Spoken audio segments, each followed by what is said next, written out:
Okay, so as you guys can probably tell at this point, the fact that the Horus Heresy is drawing to a close has been occupying a fair bit of my mental space. So, let's get into a video about which Horus Heresy books are must-reads and which ones are a little more skippable. Hey, Lois, what's going on here? Oh, it's my book club, Peter. Come, join us. Oh, okay.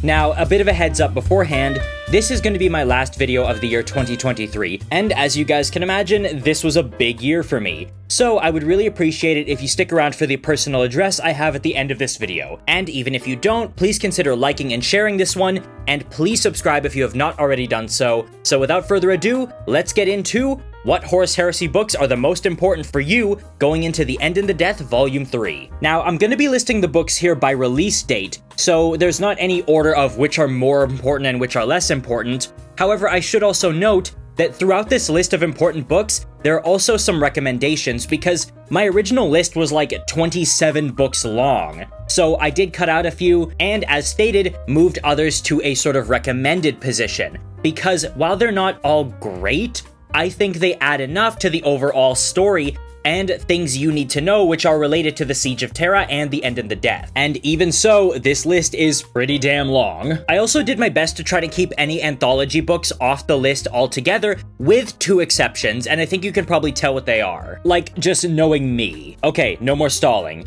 Book number 1 on the list of must-read Horus Heresy books, in my opinion, is a pretty obvious one. That being Horus Rising. And not just Horus Rising, but actually the first 4 books. That being the opening trilogy of Horus Rising, False Gods, Galaxy in Flames, and Flight of the Eisenstein. Now, the reason for this should be pretty readily apparent, but I will say there's a reason these books are considered the perfect introduction into not just the Horus Heresy, but Warhammer as a whole. Space Marines are well explained, we get a really good sense for the Great Crusade, we get a solid introduction to Horus Lupercal as well as mentions of other Primarchs, up to his fall to chaos and during it. We also get to see such things as the battle on the planet Murder against the Megarachnids and the Interrex. We see so much of what the Imperium is like in these books upon reflection that it's honestly such a great way to introduce people into what Warhammer is like. Because once they get into these, they can get a feel for other things like, say, the Eisenhorn series, which is seen as the other best segue. And, of course, we get to see the tragic events of Istvan III,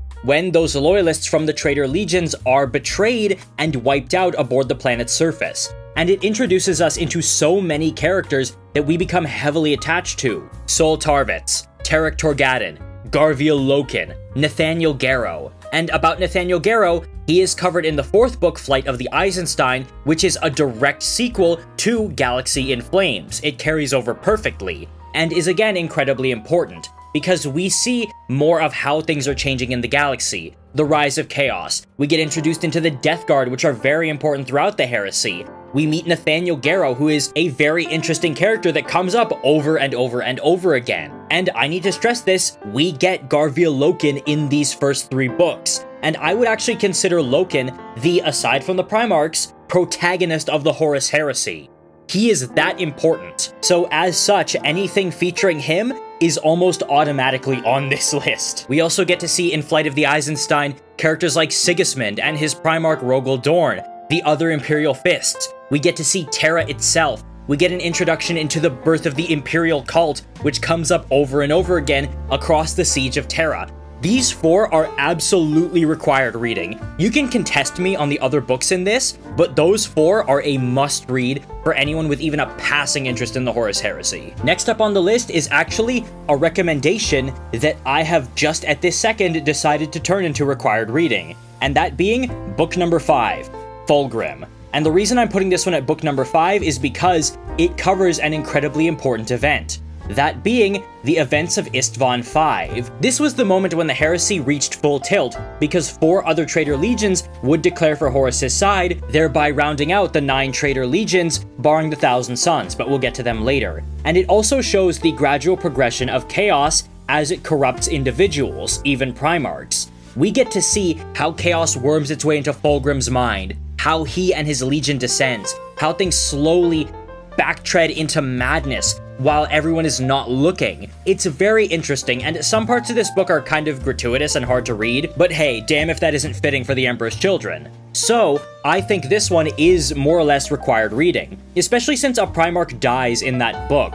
You can't really ignore that. I don't know why I was putting that one as a recommended. Maybe I was just insecure about how many books I had on the list, but yeah, that one's required reading. Now, much like how Fulgrim is a Legion introduction book for the Emperor's Children, and the opening trilogy is an introduction book for the Luna Wolves turned Sons of Horus, this next book is also a Legion introduction book, and it is Legion by Dan Abnett. This book deals with the decision by the Alpha Legion to side with the traitor legions on word of an alien organization known as the Cabal. We get to see how things play out, why the Alpha Legion believes what they believe, and how they still perceive themselves as quote-unquote following the Emperor's commands even though they are fighting for the traitors. And this book is on here for more than just that. It's also on here for the reason some other books are on here, in that it's really, really good.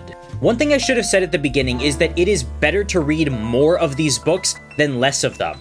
You should absolutely read more than just the books in this list, because the more you read, the wider your understanding of the galaxy becomes, the greater you can perceive this cataclysmic conflict, and the deeper your investment. And as such, the deeper you are in, the more the payoff is worth it at the end, the harder everything hits.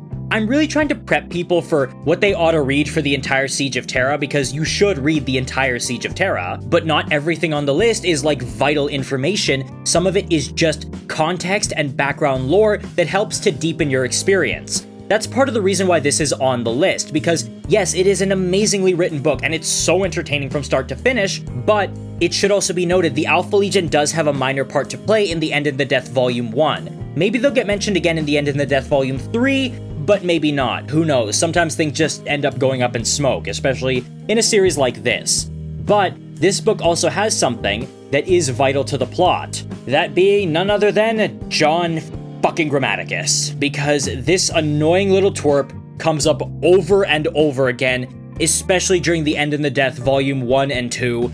He just comes up again and again, and I am loath to admit it, but if you don't know who he is, if you don't understand him from this book, you are gonna have a much worse time reading through the End in the Death, because he just keeps coming up, and he's important in goddamn Saturnine and other books. Like, you need to know who he is.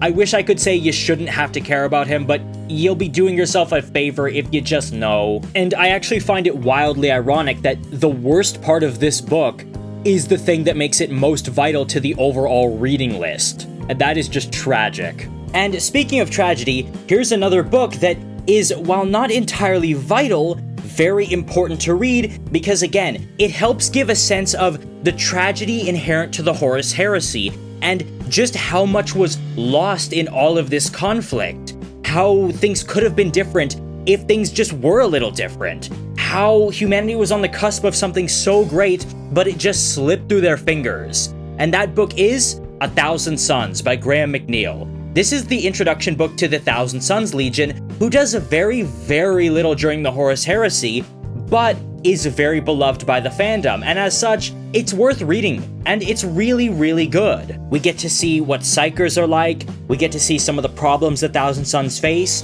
we get to see their fall to chaos, and we get to meet Magnus the Red, who, again, doesn't play much of a role from here on out. Their story's pretty self-contained.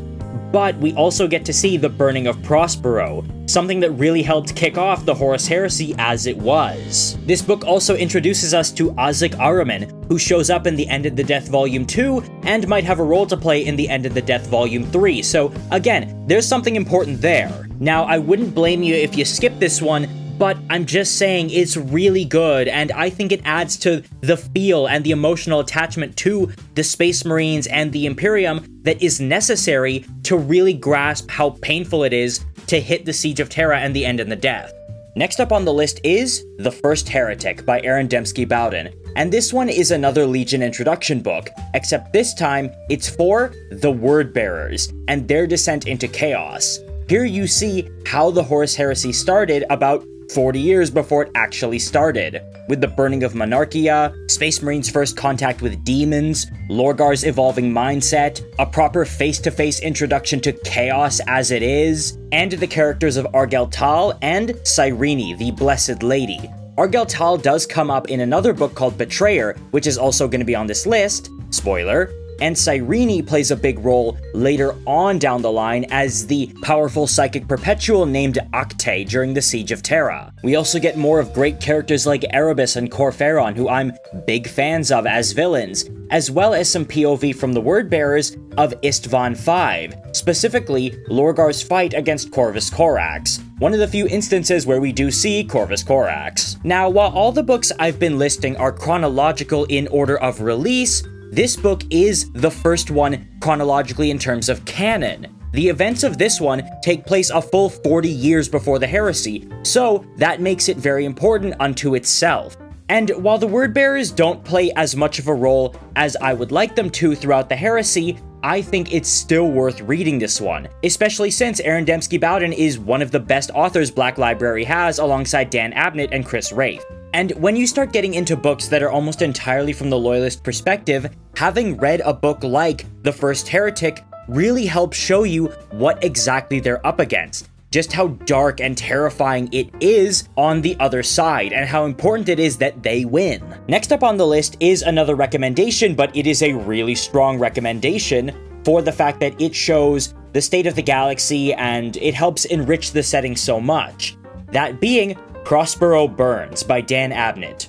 Now, I know I was recommending all of these in order of release date, but this is the one and only exception, because I highly recommend reading 1,000 Suns and then this one right after, because oh boy is that an experience, and I am so glad I did that organically, because these two books cover the same event, but from opposite perspectives, that being the burning of Prospero. 1,000 Suns covers it from the Thousand Sons perspective, and Magnus's perspective, where we see the deep tragedy and misunderstanding inherent in everything, and see the Space Wolves vilified as brutes and ignorant, and as hypocrites. But in Prospero Burns, we get to see the opposite, the Space Wolves as a very human and caring legion, with a really specific mission and such a strong independent spirit, and while the Space Wolves play a very minimal role in the Horus Heresy, this is a great introduction to them and it's really all you need. Also, the POV human character,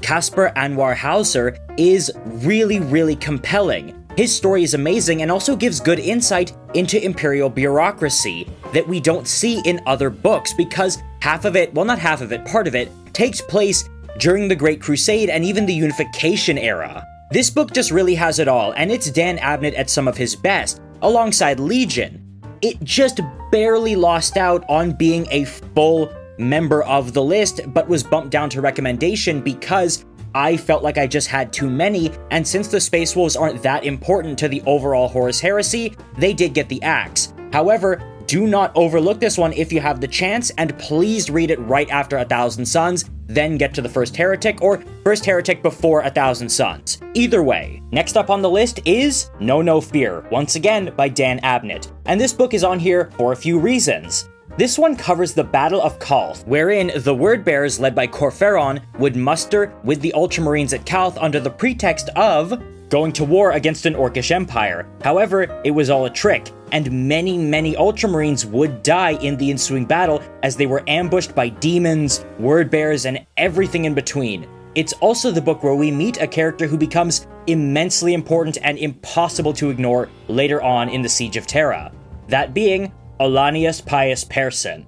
That's right, the Emperor's old friend, all the way from tens of thousands of years ago. A perpetual, older than the Emperor himself, now living on Calth in retirement as a flower farmer. It's here that he is sucked back into the galactic narrative by force, because he has to use his knowledge and wits to survive the assault on the planet while taking several survivors with him.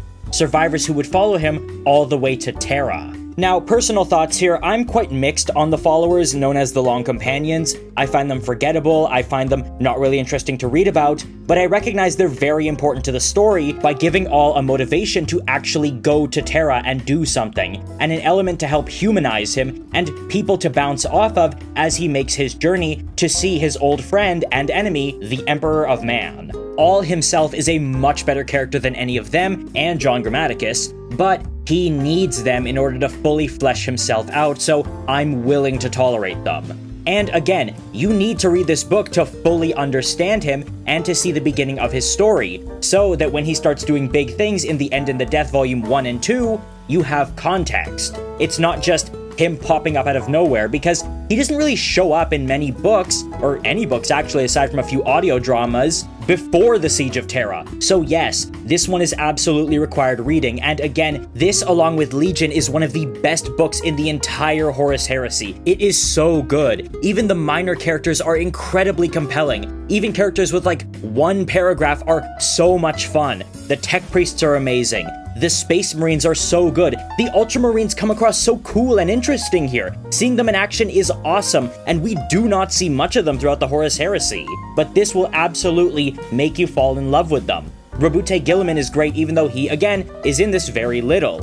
And we get context for him in a later book. And furthermore, it shows how vicious and ruthless the Word Bearers are at this point. It shows just how deep it's all settled into them. And it sets great context for the brutality and horror that was the Horus Heresy. Next up is Fear to Tread, and this one is important because it is the Legion introduction book for the Blood Angels Legion, and the Primarch Sanguinius, who you might guess are a little bit important. We see names in this one like Raldarun, Nasir Ahmed, Azkalan, and others, who would come up later on in the series, and it is our introduction to Sanguinius properly. He shows up in some of the earlier books aside Horus, but this is where we see him in force, really see what he's like as a person, how he is, his sorrow, his affection for his sons, his dark secrets that he hides with everything he has, the beginnings of what would become the Black Rage for the Blood Angels, the Red Thirst, all their other defects and flaws that they keep so secret. And we see Ka Bunda, the Bane of the Ninth Legion, who Sanguinius squares off against in the Cygnus Cluster. Now, I will be the first to say this though, this book isn't that great. It can be tedious at times, and if you're not a huge Blood Angels fan, you might not like it. I thought it was okay, but even I can recognize it wasn't maybe the best book in the Heresy. However, I think it's vitally important because of, again, the context for these characters who we follow during the Siege of Terra, and Sanguinius, who, as you know, falls in his battle to Horus in The End of the Death Volume 2. While you won't miss any vital plot points by skipping this one, I feel like you'd absolutely be doing yourself a disservice if you did. And the next on the list is more of a recommendation. However, I strongly recommend it because it is a great book and I am very biased. Because the next one is Angel Exterminatus by Graham McNeil. And this one is the introduction to the Iron Warriors and a reintroduction to the Emperor's Children after their full descent and corruption. Now that we saw what they used to be and what they were becoming, we've seen where that process has taken them. Corruption is rampant in the Legion. They have become monstrosities. And contrasting them with the stiff and stern Iron Warriors who are playing it straight by the books as a Legion-on-Legion war makes a great juxtaposition and really sells the friction between the two legions, as well as the two leading Primarchs. This is the first time we get to see Perturabo in the Heresy, and it is played very well. Yes, he does come across as a little petulant at times, but we see the nature of his character. Determined, logical, implacable, all these things, and not to mention a pretty damn cool plotline to boot. Them traveling into the Eye of Terror to retrieve a supposed weapon, but it's actually a ploy by Fulgrim to ascend to demonhood at Perturabo's expense. That expense would have been his life, but it still happens anyway, even though Perturabo is able to get out of it alive. Furthermore, many of the Iron Warriors who come up in this book are mentioned later on down the line in the book The First Wall of the Siege of Terra. We see characters like Foryx and Kroger in their element for the first time, and again, you don't have to have read this one, that's why it's only a recommendation, especially since The First Wall is not a particularly important book to the Siege of Terra that a lot of people didn't like. I actually really liked it. So again, you can skip this one, but I highly recommend you don't. And now, going back to the necessary ones, we have Betrayer by Aaron Dembski Bowden. and this one shows the World Eaters. It's their introduction, and boy do they come in with a bang. We finally get to see the so-called Butcher's Nails effect on the Legion and how much it has destroyed them. We hear just how much they have descended, and we get them compared to World Eaters who don't have the nails, and how much more stable they are. And it's also our introduction into Angron, and it shows just how tragic he is as a character. Everything he had to go through, everything he lost, why he hates the Emperor so much, why he never attached to his Legion that well, and ultimately what led to his downfall. We also get to see his interactions with Lorgar, as Lorgar helps him turn into a Demon Primarch. Yeah, the second one in the setting, and that's vital to his role in the Siege of Terra. Furthermore, we get to catch up with Argel Tal again, and we get to meet Karn, who becomes, again, vitally important to Warhammer 40,000 and plays a big role in the Siege of Terra. This one is really important, because it sets up so much context for the World Eaters we see so much of later on down the line, and really sells, again, the tragedy of it all. Next on the list is one I don't want to talk about that much, but I do have words. And it's a recommendation, although not a very good one. A lot of the books brought up in this list so far have been good, and yeah, you would expect them to be. However, this one is not, because it is Vulcan Lives by Nick Kime. Nick Kime definitely gets a bit of a bad reputation when it comes to Black Library authors, especially for his work in the Horus Heresy. This book is bland, it's confusing, the characters are not compelling, it's very poorly paced, and there is so much going on. That can be said about the entire Vulcan arc, that being books like Vulcan Lives, Deathfire, Old Earth, and a few others. None of these books are particularly good, but I feel like since Vulcan shows up in the Siege of Terra, because he is there so pivotally at the very end of things, with Malkador holding the last bastion, you should at least have something in your system of him right before then, and I think Vulcan Lives is probably the one you're gonna have to take, because it is the least insufferable out of them all. These are all very poorly paced, very poorly written, and just generally boring. I would say Old Earth has more to do with the overall plot, because it brings in Eldrad Ulthran and brings us up to speed with Barthusa Narek and shows how John Grammaticus got to Terra and how Vulcan got to Terra through the Webway.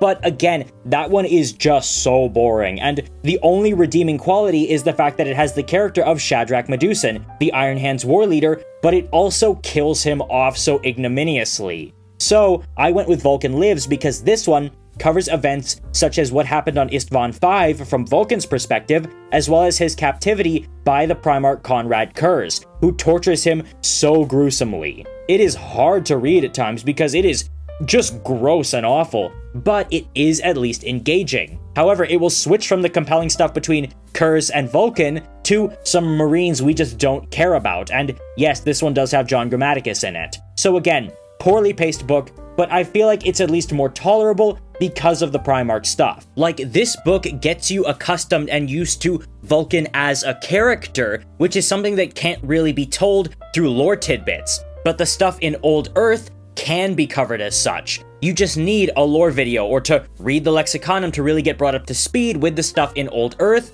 but Vulcan Lives brings a much more personal element and I think should be read, even though it's not going to be the best experience of your life. Okay, this list has been running a lot longer than I hoped it would, so let me try and wrap this up here, but I do still have a few books to go. And next up on the list is Unremembered Empire by Dan Abnett. This book covers what's been going on in the realm of Ultramar following the failure of Lorgar and Angron's Shadow Crusade, where Rabute Gilliman is restructuring his realm to become Imperium Secundus, because he can't see the light of the Astronomicon because of the massive warp storm cutting the galaxy in two called the Ruin Storm. And he has to prepare accordingly because, as far as he knows, Terra and the Emperor have already fallen to Horus. There's no communication. So, he's setting up Ultramar as the new capital of the Imperium. But he can't take the throne of Emperor himself because it will just seem like a power grab. So, he needs someone else to do it. And who should show up at his doorstep but Lionel Johnson, the one brother he actually wouldn't trust to take the throne, because he keeps way too many secrets.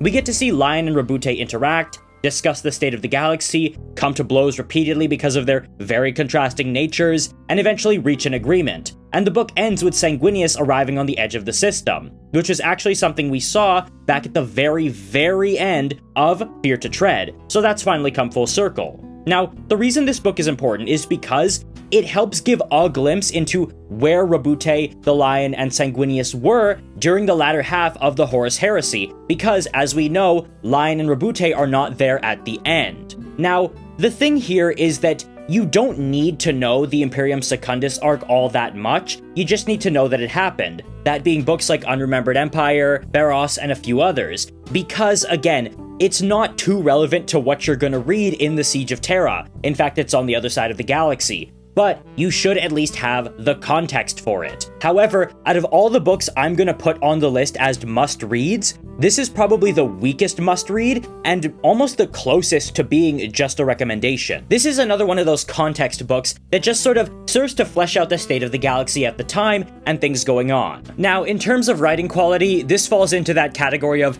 not great, not terrible, so you won't have a terrible time reading it, but again, it's not gonna blow your socks off. Now, pivoting to a book that is a much more hardcore recommendation, next up is Scars by Chris Wraith. And the Chris Wraith books about the White Scars are all phenomenal. This guy truly understands the Legion and can really be considered the father of what it is. He writes Scars, Path of Heaven, and Warhawk, their mainline book in the Siege of Terra, all of which are phenomenal and absolutely deserve to be read. Now, unfortunately, I did feel compelled to pick between the two, that being Scars and Path of Heaven, so I put Scars on the list and Path of Heaven as a very strong recommendation. The reason for this is because Scars deals with the White Scars' introduction to the Horus Heresy, because they were one of the last Legion, if not the last Legion, to find out about it. They were cut off on the fringes of the galaxy, they were blocked by the Ruin Storm, and only found out because of the Alpha Legion. That's its own can of worms, it's complicated. And so, in order to see what side they should pick, Jagatai Khan returned to the ruins of Prospero, thinking that Leman Russ was the traitor and had struck down Magnus in a fit of anger. However, from a shard of Magnus's soul still on Prospero,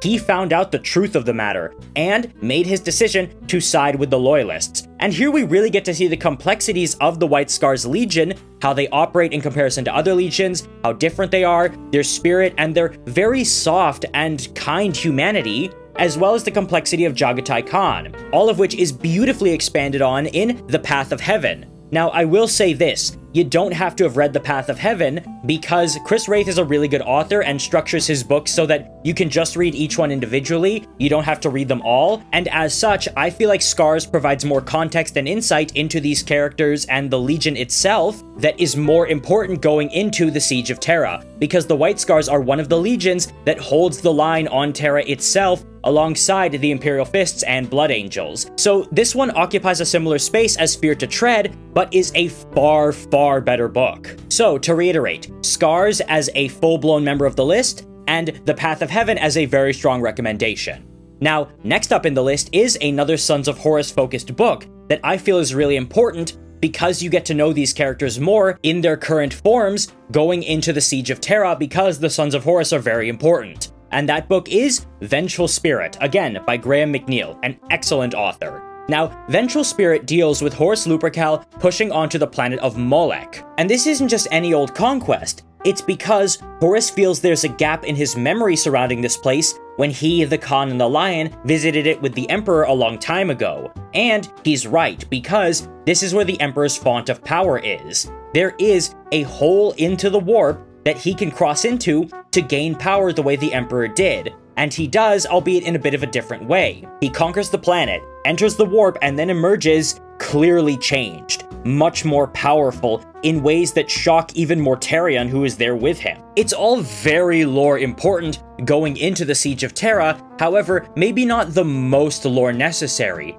But we do get to see a fair amount of Abaddon and the rest of the Justarin, characters that you are absolutely going to want to be familiar with, as well as serving as a reintroduction to the Sons of Horus compared to how we saw them in the opening trilogy. And this is compounded by the inclusion of two important characters, Garvia Loken and Aacton Cruz, who are both loyalist Sons of Horuses, or Luna Wolves as they still call themselves, who are now in the employ of Malkador the Sigillite, and have been tasked with a secret mission to infiltrate the Vengeful Spirit and mark down a path to the throne room to prepare for Leman Russ's assassination strike against Horus. one that we know doesn't work. I found Eacton Cruz immensely interesting when I first read about him in the opening books, but catching up with him again now was awesome. And I said it once and I'll say it again, Garvia Loken is effectively the main character of the Horus Heresy, so any book that features him is automatically going to be on this list in one form or another. So, you should see this one. He confronts Horus and rejects his offer to rejoin the Legion,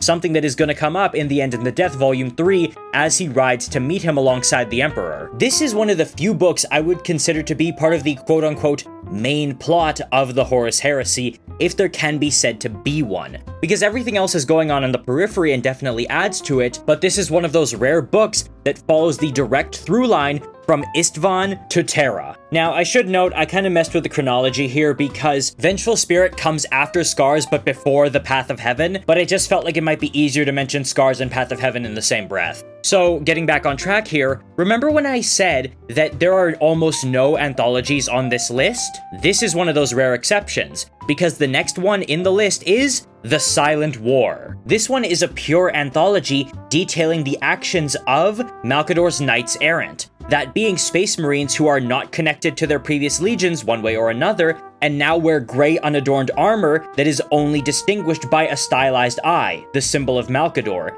who are all led by Nathaniel Garrow. Now, I'm gonna be honest, a lot of these are not as good as some of the other ones, but I just find them so interesting. We get a great perspective of how things are across the galaxy, because these guys do end up everywhere. And furthermore, we get to see bits and pieces of Nathaniel Garrow and Garvia Loken yet again. Two of the short stories here, Grey Angel and Luna Mendax, both directly deal with Garvia Loken and his journey. Now, Luna Mendax is definitely the stronger of the two, and is more important, but Grey Angel is nothing to sneeze at. And a lot of these are good. Child of Night is really interesting, Distant Echoes of Old Night is pretty good, The Purge tends to drag a little bit in my opinion, that's a full novella, and this is one of the few instances where we get glimpses into the character of Malcador, and really get to see and hear him, as opposed to just feel his ubiquitous presence throughout the story. And I think seeing that and experiencing it makes his ultimate fate during The End and the Death hit that much harder. Seeing him here makes his appearances across the Siege of Terra, and especially his ascension to the Golden Throne, so much more meaningful. So, while this is definitely one of the least necessary reads throughout my entire list, I will say it is a recommendation that if you have the time for, take it. Now, let's shift back to the absolutely necessary ones, and this one's a bit of a weird one.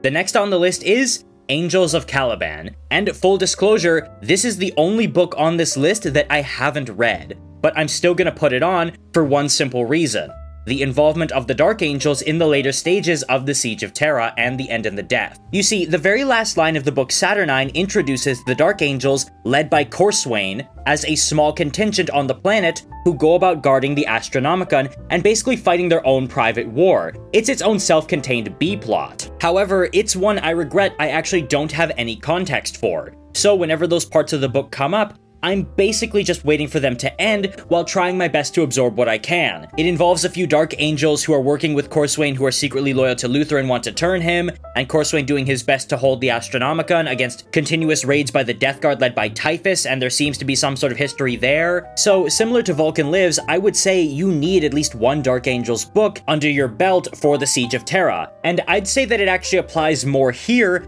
because this is a full plotline instead of just one character. I don't really know who Vasiago is, I don't know what's going on with Zahariel, I barely know Corswain. You see, the Dark Angels books, that being Descent of Angels, Fallen Angels, and then Angels of Caliban, are not that amazing from what I've heard, so I just kinda skipped them because I was more focused on other things going out throughout the Heresy. That being said, again, from what I've heard, Angels of Caliban is the one that best fleshes out the relationship between Typhus and the Dark Angels, as well as covering what's going on with Luther and his traitorous Dark Angels more effectively. It also serves as a pretty decent wrap-up for a lot of the things going on in the Imperium Secundus arc, so I guess it just generally helps pad out your knowledge of the setting, and again gives you context for the Dark Angels. However, I will say this one is probably one of the least important, fully necessary books because again, I've been doing fine enough and I haven't read it, but even I will admit there are some gaps in my experience because I neglected this one. I could, however, be wrong, so anyone who's read through the Dark Angel stuff for the Horus Heresy, you know, as I said, Descent of Angels, Fallen Angels, Angels of Caliban,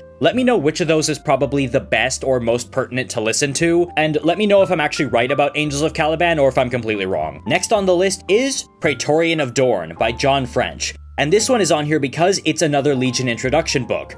Probably one of the latest in the entire Horus Heresy. And that's because, barring a few singular characters here and there and a few good short stories, we have gotten next to nothing for the Imperial Fists. And that's because before the Heresy, they were recalled to Terra to fortify the planet. Now, they've shifted onto the war footing and are turning it into a fortress that Horus will die trying to take. And since Praetorian of Dorn is about the Alpha Legion's opening assault on the solar system, fermenting uprisings, having their agents activate, and doing several terrorist attacks, it's a logical first step in introducing the Imperial Fists, something that is very, very important going into the Siege of Terra, because they are one of the 3 legions defending the throne. Now, granted, it's not as good of an introduction to the Imperial Fists as I would like, and it's probably served better as an Alpha Legion book, but it is still absolutely worth listening to introduce us to Rogel Dorn and some of the characters that we will see throughout the Siege of Terra. And this is also a book that Alpha Legion fans pick over endlessly because of Alfarius' death at the hands of Rogel Dorn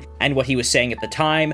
I've talked about that a lot before, so I'm not going to get too into it here, but again, this is another book you should absolutely pick up. Because even though it's maybe not super heavy on the Imperial Fists action, it's something, and here you really get to see the Alpha Legion at their best. You really see what they're all about, even though they do lose in the end. Alright, now here's the home stretch. Next on the list is The Master of Mankind by Aaron Dembski-Bowden, because oh boy, was this one of the first books I put on the list of necessary reading material. It is an excellent piece of literature. It is very, very important, make no mistake. It finally gives some insight into the Emperor himself, while not exposing too much by making him a main character. We get to follow various custodians, who are interesting characters unto themselves. We get to deal with the Sisters of Silence, who absolutely deserve more love, but we learn so much about the Emperor in this book that I don't want to spoil if you haven't already read it, and get probably one of the single most jaw-dropping, amazing moments in the Heresy,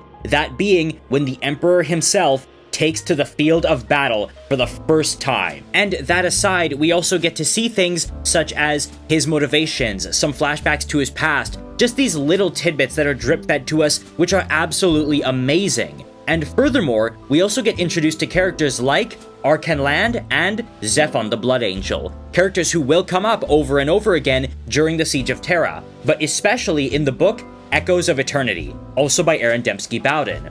That's the thing. If you have not read Master of Mankind, you will get so much less out of Echoes of Eternity. And that is normally an indictment from me, but I'm willing to let it slide because both of those books are very well written. Master of Mankind more so in my opinion. We also get a lot of really good information about the Mechanicum and how they've been doing ever since the loss of Mars to the traitor forces very early on in the Heresy. And while some might be disappointed by the fact that we don't really see the Emperor speak all that much or get that much of his own voice in the book, it still should be noted we get to see a lot of insight into how he's feeling about certain things through the eyes of other people. And we are also introduced to the demon known as Draknayen, the Death of Empires, the echo of the very first murder, one that is more than a little important to the wider lore of Warhammer 40,000, because as you know, it is the demon that comprises the sword now wielded by Abaddon the Despoiler 10,000 years later. Now, back to some less necessary recommendations. The next on the list is Garrow, Weapon of Fate by James Swallow. And this one is another exception because, again, it is an anthology. However, it's a little different from the Silent War because while the Silent War is a pure anthology, this one is several different properties, that being novellas, short stories, and audio dramas, all stitched together with a little bit of bumper text in between to make what is effectively a cohesive novel, and it is a collection of everything that involves Nathaniel Garrow. Well, everything that isn't a main novel. And I should also note, there are some things in here that are very important to the overall story of Garviel Loken. So again, another reason you should pick this one up. I'm actually going to talk about this one fairly little in this video because I want to make a full one covering the entirety of Nathaniel Garrow's story, both the novels, this anthology, and his final novella, Garrow Knight of Grey. I've read it all and I do have some interesting thoughts. Also, what stopped this one from being on the list fully is because it's just not that relevant to the overall plot. You don't really need to know all of this. The sad truth is, Nathaniel Garrow just isn't that important as the series goes on, especially in the Siege of Terra. Yes, he makes some important appearances here and there, but it's really not much. Garvia Loken is much more important, and I would say those short stories that feature in this, like when he is finally found on Istvan III, mentally broken, are what really push this one forward. But again, that emotional connection to Nathaniel Garrow is great, and he is one of the very first characters we meet, so it's almost obligation to see his story through.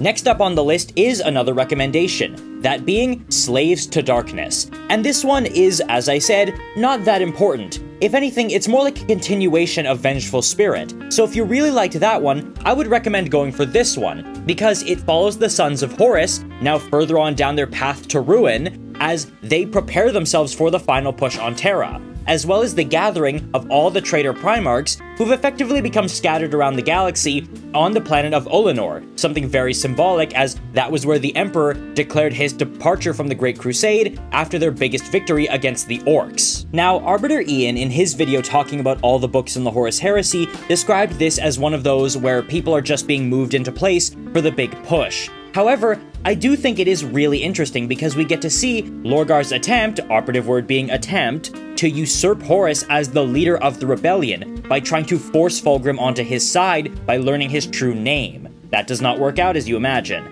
And Perturabos' confrontation with Angron. There's a lot of downtime in this book that isn't that amazing, but some really good key moments. Furthermore, we also get to see a brief moment where Alfarius, who is probably Omegon, or maybe Omegon was Alfarius, I'm not getting into that, finally breaks with Horus by shattering the knife he gave him after presenting him with a full map of the solar system defenses, and then walking off. This is the point that the Alpha Legion effectively exit the war. All of those things aside though, this is a Sons of Horus book through and through, because Horus is out of commission. You see, in the book Wolfspear, one which I completely skipped because apparently it's not that important and I'm inclined to agree, based on what I know of it because, again, that's not one I've read, Leman Russ manages to severely wound Horus Lupercal, and he is still recovering from that near-fatal blow with one of the Emperor's personal weapons, a spear of his. And as such, the Sons of Horus don't know what to do, because if they don't act, he might die, but some of them don't want to try something for fear of corrupting him or messing something up.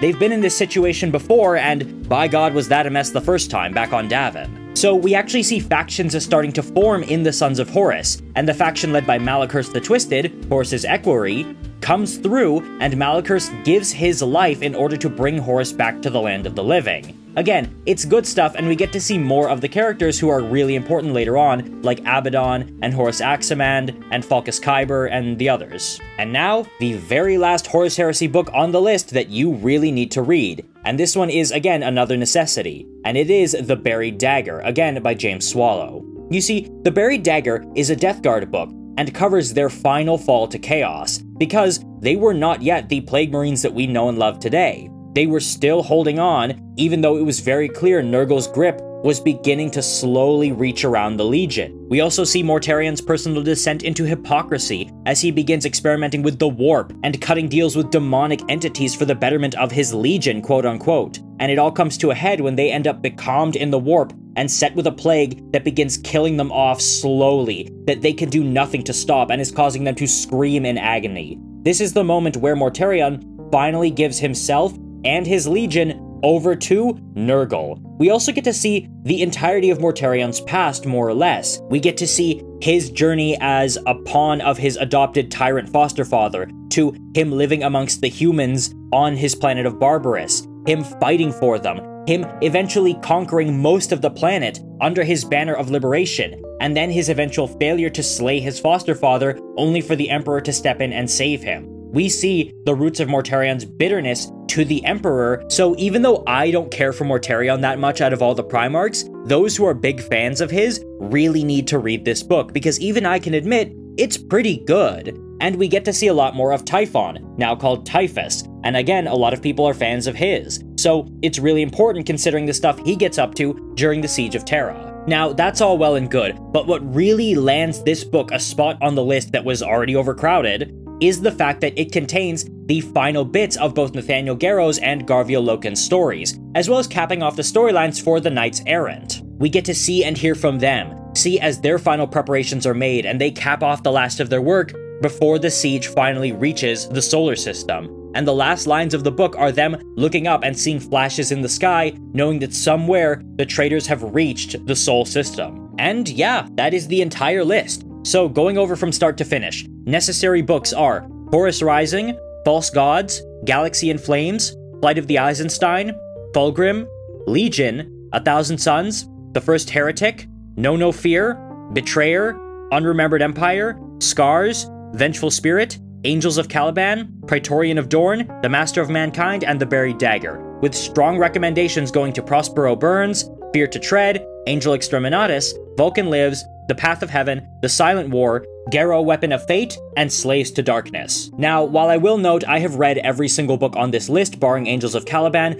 there are other books across the Horus Heresy that I haven't read, which may be important. Obviously, I know Deliverance Lost, or Nemesis, or The Outcast Dead are not going to change my entire worldview, and I know that while Tallarn is good, it's not that relevant to the main story. I haven't read things like Ruin Storm, or Wolfspear, or Pharos. But what I have read, however, is the entire Siege of Terra, barring a few novellas. And let me get into those briefly, because this video has gone on quite long. I think I can be forgiven for pushing it a little further, especially since it's my first video of 2024. This was actually supposed to be my last video of 2023, but you know how things happen. Now, when it comes to the Siege of Terra, you should read all of them. Now, granted, some are far better than others, and some can be skipped altogether, but you really shouldn't. Perhaps I'll do a tier list video one of these days covering every Siege of Terra book and novella when I get to all of them, but for now, let's cover them in order. The Solar War covers the very beginnings of the conflict, when the traitor fleets arrive outside of Pluto and have to push past every single planet in the solar system,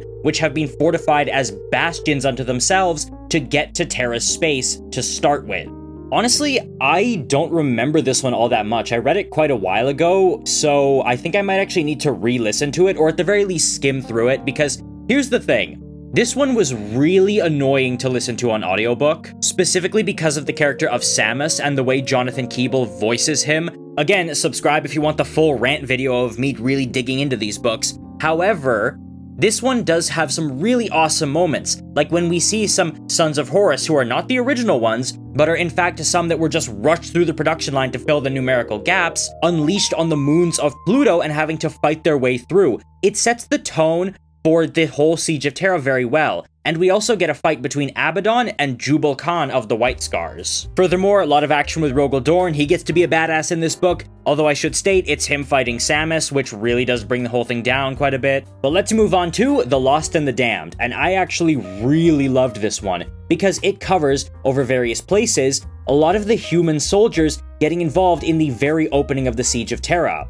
Aerospace wings, the conscripts on the ground having to hold the line, the hordes of expendable cultists and beastmen and all those people being rushed forward by the traitors before the advance of the Space Marines to soften things up and start testing for gaps. The chaos of people being drafted across the entirety of Terra to the fighting lines. This is where we meet the character of Katsuhiro, someone I'm immensely interested in and really hoping we get a good resolution to. Now, apparently a lot of people actually didn't like this book, but to them I say, if guard books are like The Lost and the Damned, I need to read some more because I loved this one. The mortal human perspective, in my opinion, across the Siege of Terra is so interesting. However, it doesn't get looked into as much as the series goes on, as we focus on Space Marine characters and especially the Primarchs. Next on the list is The First Wall by Gav Thorpe, and this one deals with Perturabo's initial invasions of the first rings of Rogel Dorn's defenses on the Imperial Palace. This is when the Siege of Terra really begins in its entirety.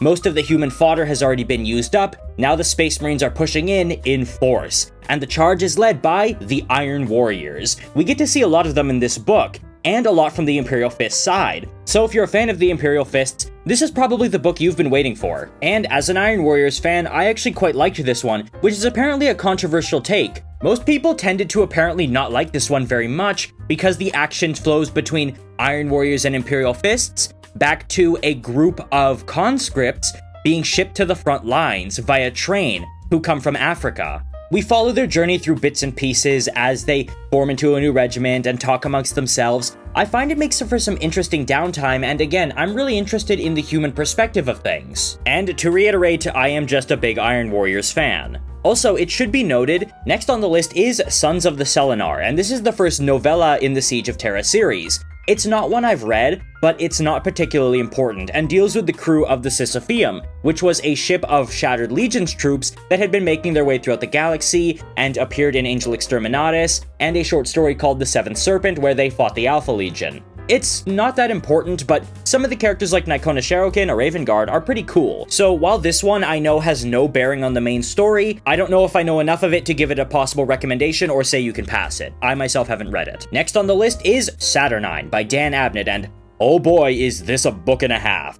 You see, a lot of the books I've been recommending lead up to this one, because it follows the Sons of Horus's plot to take a secret pathway underneath the Imperial Palace that had opened up in the fighting, and get through the Aegis that is keeping them out. You see, Horus at this point in the Siege of Terra has been doing basically nothing. It seems like he has dementia, where he's just sitting there muttering to himself and drooling all over himself as he engages in psychic warfare with the Emperor. And as he recalls things that aren't really there, mistakes people for others who have died, that sort of thing. So, Abaddon, seeing what this is doing to his father, seeks to end the plan early by getting Perturabo's approval to take the Gestarin and perform this assault. It's known as the Gestarin Plan, and it does not work. This book is an absolute meat grinder of characters we have come to know. Imperial Fists, Sons of Horus, Custodians, Sisters of Silence, and more die off near the end of this climactic, immaculately written book. And yes, there are some weird lore tidbits in here, but oh my god, the ending to this book is just amazing. And when I say ending, I mean like the last quarter.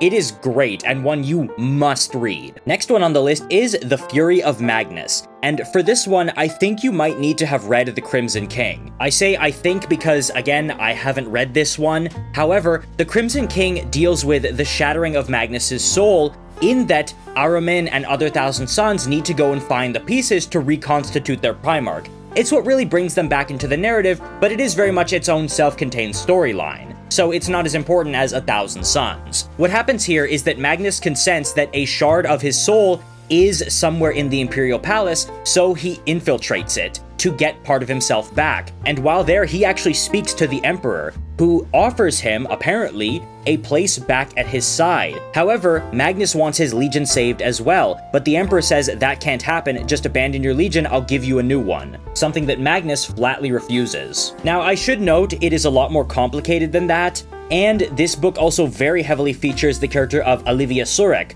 who comes up in Vengeful Spirit, so you'll absolutely need to have read that as well. But hey, if you've been following my list, you have. But here's the thing. The main point of this book is that Magnus fully gives himself to Tzeentch and is now committed to the war on Horus's side. However, he doesn't really do much for the remainder of the Siege of Terra. Neither does his legion, so it doesn't really matter all that much. If you're really into the Thousand Sons and Magnus, oh yeah, pick this one up for sure. But it's really not necessary, from what I can tell. Need to preface, I didn't read this one. And now on the list is Mortis by John French. And one thing I should state right off the back is, this is one of the worst books I've ever read in my life. Not because it's just poorly written, it's actually worse than that. It's boring. During the Siege of Terra, the end of all things, the doorstep of the apocalypse, you managed to bore me. What this book covers is basically nothing. We see John Grammaticus and Elanius Persson and their little buddies running around and getting involved in a hive city that was corrupted by Slaanesh and blah blah blah, it's nothing important. But it's also the most interesting stuff in the book.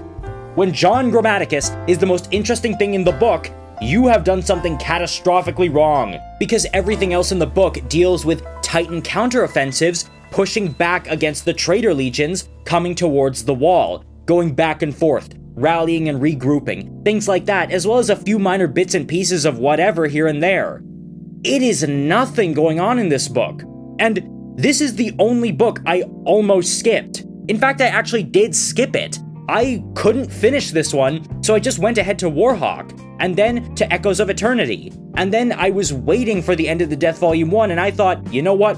I'm gonna hate myself if I don't finish it, so I went back and listened to this. And after I finished that, I didn't feel any sense of accomplishment. I didn't think, whoa, yeah, good thing I went back for this one. No, I thought, wow, that was a waste of my time. Is the End of the Death Volume 1 out yet? Maybe these Titan characters were some of the ones mentioned in the Master of Mankind briefly, or maybe you had to have read Titan Death because that has a lot of Titan fighting in it. I don't know, and I'm gonna be honest, I don't care. Because this is just so boring. I don't care about these characters. I don't care about their melodrama. I'm sorry, I just could never really get into Titan stuff, and this really proves the point, and I haven't read Titan Death because I just hated this that much. One thing I should also note, I didn't pay for this book. I didn't pay for a single Horus Heresy or Black Library book, and for the sake of not having somebody in a suit breathe down my neck, let's just say they were a gift from a friend of mine who spends a lot of time at sea. So the thing is, if you bought this book, yeah, you're absolutely gonna listen to it or read it or finish it because, you know, you paid for it, you might as well. But I had no financial incentive to, and I very nearly gave this one a skip. It was only a sense of guilt that made me finish it. And despite myself, I will pass that same logic on to you. You should read it. You might feel a little guilty for not going all the way with the Siege of Terra. You might as well just bite the bullet and listen to this bad one for the sake of completionism. But again, this is so unnecessary, and honestly, I might even venture to say it kind of takes away from the experience, but you gotta get the full experience. Now, I mentioned I had skipped this one in exchange for listening to the next book in the list, Warhawk by Chris Wraith. Yeah, that was a pretty good decision. See, Warhawk is written by Chris Wraith, as I've said, and he's the same guy who wrote The Path of Heaven and Scars. He is the White Scars writer in Black Library, so he understands this Legion at its core. He has crafted a lot of the characters that we go over, like Shiban Khan, or Zu Ilya, or Jagatai himself. All the main stuff for them is done by him. So I don't think there was anyone else who could have handled this book better. And it is really good.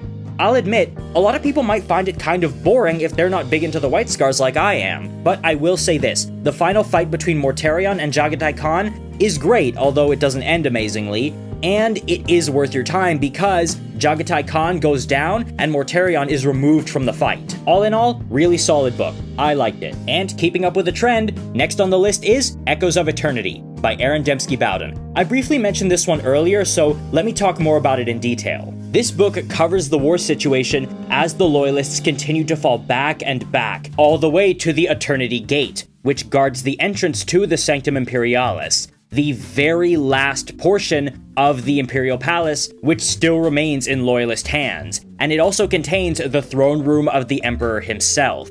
And that's something a long time coming. We see them stalling wanting to close the gate, really not wanting to admit it, but eventually having to accept that they need to shut the gate and let a lot of people out there die with no way into the Inner Sanctum in order to save what they can. And I should also note, the Inner Sanctum is about the size of the city of Kathmandu in Nepal. So that means that the entire planetary front has been reduced to one city. That is nuts to think about. The big thing in this book is Sanguinius and his Blood Angels, as they fight to hold the line, and Sanguinius rallies one last push by the defenders to hold the gate open and let as many people inside as they can. He gives his whole speech and everything, and it also sees his fight with Angron. This is where Sanguinius will clash with him in the air and on the ground and eventually banish him by tearing the Butcher's nails out of his skull, removing him from the playing field.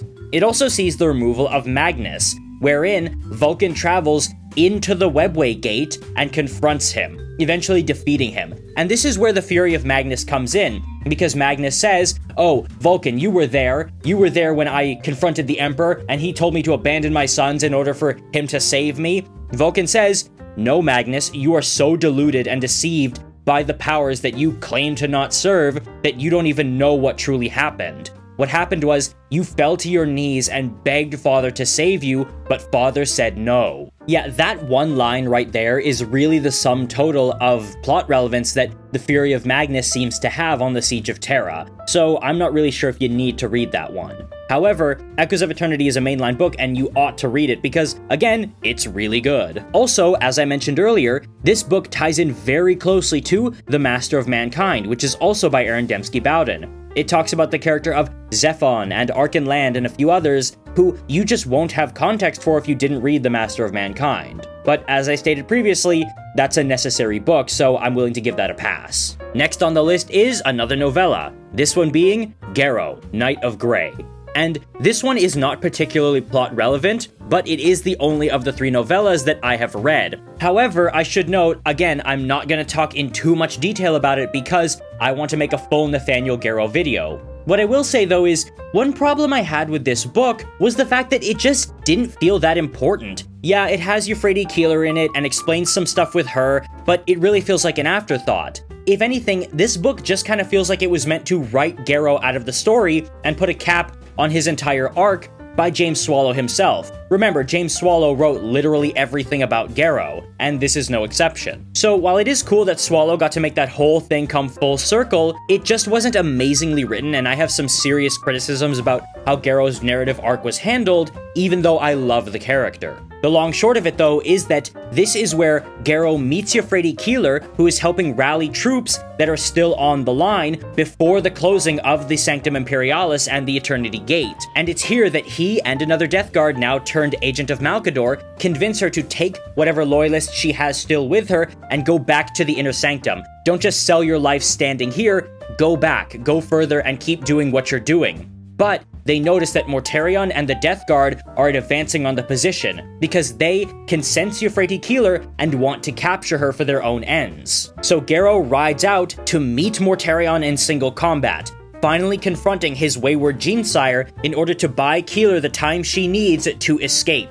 And there is a really big thing that happens at the very last moment of this novella, but again, I will cover that in a later video, so please stay tuned for that. I really want to talk about it. That being said though, Garrow was never that relevant in the Siege of Terra, and if you didn't read Garrow Weapon of Fate, you might not be all that interested in him, even though he shows up in The Buried Dagger and other books. So I will say, you really don't need this one, but I highly recommend you take it just because Nathaniel Garrow as a character is worth your time, and seeing his story finally come to a close on his own terms all the way since Flight of the Eisenstein really does mean a lot. And now we reach The End in the Death, Volume 1 and 2. And oh boy do I have things to say about this. In fact, a little over 3 hours worth of things to say about this, because 2 of the longest videos on my channel are my summary and reviews of both The End in the Death Volume 1 and 2, respectively. The End in the Death Volume 2 video did excellently, by the way. Thank you so much, you guys. So, as such, I'm not gonna get too into those here.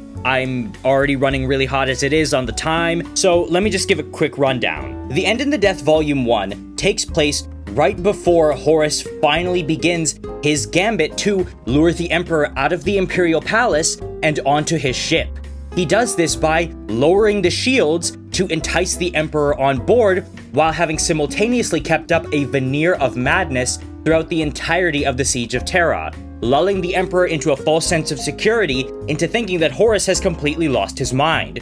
But he lets the mask slip, and shows just how deep his diabolical intelligence runs, and how in control he really is, because otherwise the Emperor never would have dared to face him, and he would have simply run out of time. That is because Rabute Gilliman and the Avenging Fleet are a mere 9 hours from Terra, and all they had to do was hold on. But the Emperor didn't know this because Horus had been jamming communications. So, to avoid being sandwiched between the two forces, he laid this trap and the Emperor took it. Now, again, I went on and on about this book for an hour and a half in its own entire video, and I go through all of it there. You know, who's on the Vengeful Spirit? The Emperor, the Custodians, Sanguinius, Rogel Dorn, and Constantine Valdor. What's up with all of them? Vulcan in the throne room, John Grammaticus and Olanius Persson in the throne room and their whole plan to warn the Emperor, which happens too late. Some stuff with the Alpha Legion that happens, and all the battles across Terra going on in these final hours of the Horus Heresy. This book is excellent, and it encompasses so much.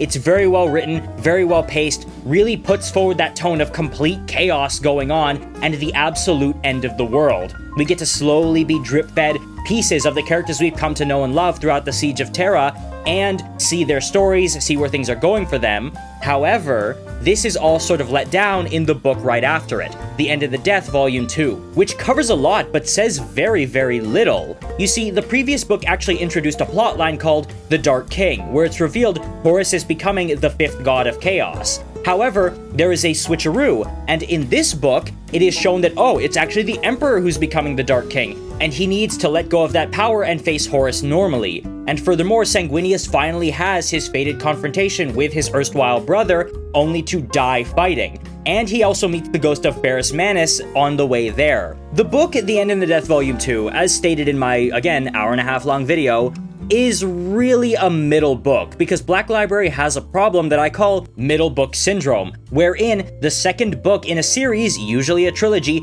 will not be as good, because then you hit that point where characters are just being moved around, a middling plot device is brought in to keep the story going while things are prepped for the third and final book, and it's always just more half-baked because we're not being introduced to characters and we're not seeing their arcs concluded. Things are just kind of petering along. So in the whole, it works, but as a book unto itself, it's never really as good as the first and the third. And The End of the Death Volume 2 absolutely falls into this trap, in my opinion. A bunch of plot devices are introduced to just keep it going for that long runtime it needs to have because of how important it is and because of what it represents. But again, it's just not that well written, and certain parts of it I found were really lacking, like Horus's final confrontation with Sanguinius has a pretty good fight scene written into it, but is really bereft of a lot of the deeper symbolism and meaning and the completion of Sanguinius's character arc and what he might be feeling at the time, and is honestly just a big letdown. It's why the thumbnail of the video that I made about this book literally says in giant letters, "Wow,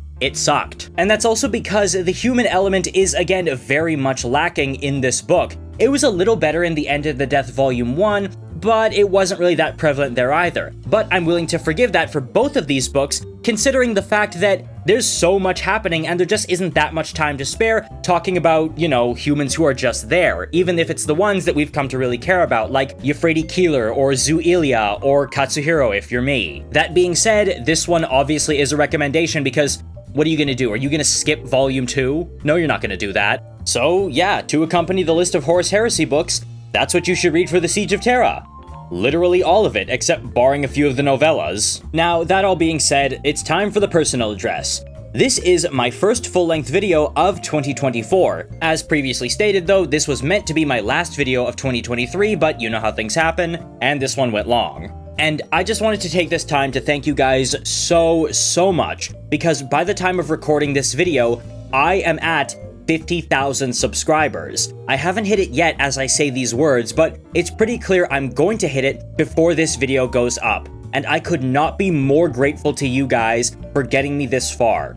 50,000 subscribers is insane to me, and the fact that it was done in just a little bit over a year is amazing to me. I would not be where I am, and I wouldn't be who I am if it were not for you guys. 2023 was absolutely the best year of my adult life, and probably one of the best years of my entire life altogether. You see, ever since I turned 18, it's been one rough year after another. I had a really bad problem with my parents when I turned 18, and then living under them was pretty painful throughout my entire university career up until now. I'm still in university all these years later, even though I'm going to be turning 27 in a few months. Yikes. It's just up until now, the only good adult years of my life are the ones where I could just go to university and then do decently in my subjects that year and then just move on, where literally nothing at all would happen. Because whenever something did happen, it was always something bad. However, this year something happened, something big, that I will remember for the rest of my life, that was actually good. And that is so foreign to me, that is so amazing to me that that actually can happen to me as a human being. And it's given me so much hope for the future, hope to leave home and move to Germany like I've talked about in my videos, especially my Iron Warriors The Virtue of Vengeance video. It's all so much, and I couldn't thank you guys more. So, fingers crossed for breaking 100,000 by the end of this year at most, hopefully sooner. Though, judging by what my schedule is looking like for the upcoming semester, it might be slow going with videos. Most of the time where I am free to record without my parents walking in on me is swallowed up by school and my commute, unfortunately, except on Saturdays and Sundays, and maybe a little bit on Mondays. So if I just so happen to get unlucky on a Saturday, a Sunday, or early Monday morning and get called or disturbed otherwise, that could mean I would lose half of my recording time for the entire week. As such, we might be looking at a rough 4 months up ahead. Hopefully it won't be that bad. Maybe one of my classes will be moved to Zoom. But we'll all keep our fingers crossed and hope for the best, and hope that I can keep making videos for you guys, and that you guys will enjoy them, and I can do right by you guys as a creator, because you all mean the world to me. Thank you guys again for an amazing 2023, and all the hope and optimism going into 2024, and until then, I will see you in the next video.